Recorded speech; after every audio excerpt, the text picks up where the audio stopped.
Isn't new for Brad Keselowski. It actually happened in June when a champagne celebration went wrong. Back then, Brad was all smiles despite needing stitches.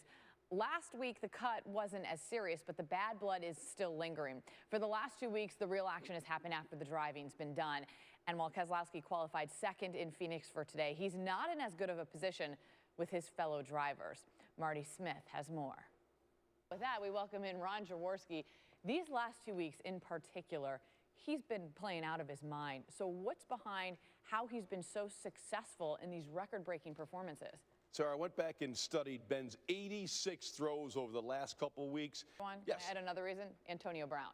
Oh, that helps. I mean, that helps. You got the league's leading receiver. Big Ben is now facing a Jets defense that has given up 2 or more touchdown passes in each of its last 9 games. So an encore, well, that could be on tap for Big Ben. That's Ron Jaworski with us this morning here on SportsCenter. We asked Tim Tebow yesterday what's the most intimidating, awesome thing about playing in Death Valley. Here's what he said. Here's the problem. Mikey the Tiger, he's out for all 7 home games this season. Yeah, not this year, Tim. Mike likes his 15,000-foot habitat, complete with a waterfall and paw manicure spa. He gets them every day. So Mike refuses to be coaxed into his cage for the games, and they can't force him to do it because he's a tiger. So Mikey might be the only one waking up in Baton Rouge this morning unbothered by last night's finish there because he didn't see it. And if you missed anything, here's an encore to get you caught up. Schlereth, he's rewriting the record books right now, Roethlisberger is. So show us why he's been so successful. What has happened in these last 2 games? Everything in this offense has been so good, but I'm going to show you right here. The first thing you do as a quarterback is he loves it. Everybody loves it. And Pittsburgh is playing great football right now. Every level, offensive line, tight ends, receivers, Big Ben, and the running backs are getting it done everywhere on the football field. So the way to go, skinny down the rail. Skinny down the rail. You heard it here first. The most passing touchdowns in a 3-game span in NFL history is 15. That's Peyton Manning in 2004. He would only need 3. That's sort of like half the effort of his last 2 weeks. That's right. Tastes, all sorts of things for Urban Meyer today. Yes. They had lots to say in East Lansing. Yeah, some that shouldn't have made TV this morning. Well, That's up. I didn't see those, Bram. Yeah. Hey, listen, Jade's here. I am.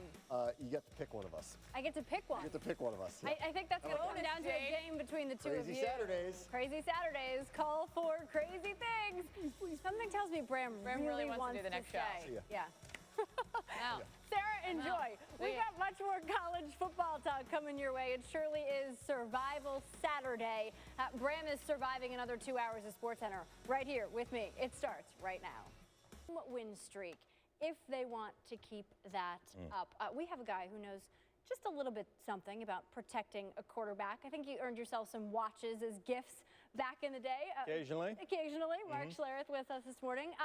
How do the Niners keep Colin Kaepernick upright in this game? They're going to have to be so much better when it comes to protection and something we call redirecting protection. And they don't do this. They call a play in the huddle and they just run the play. You're going to see a sack last week. They gave up 8 of them, so there were plenty to choose. They're not going to the playoffs if they lose this game. They don't go to the playoffs, but how do they solve this identity issue?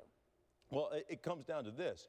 You have to understand that your quarterback is not ready to lead your team, play physical, kind of snot-nosed football, and we'll live with that. And you know what? We're going to win more often than not.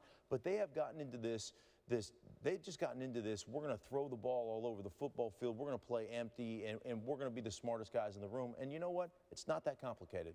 And it is not working. You just heard it. 49ers not going to the playoffs. I don't believe they will. I believe they lose, and they're not a playoff team. Mark Schlereth with us on SportsCenter. Back to SportsCenter, Jade McCarthy, Brad Whiteside. So this is Mike the Tiger, and Mike the Tiger is the official mascot of LSU, and he's like way cool, but he knew what was coming this year. LSU has lost 5 of their last 51 night games at home, so you'd think he'd want to attend those.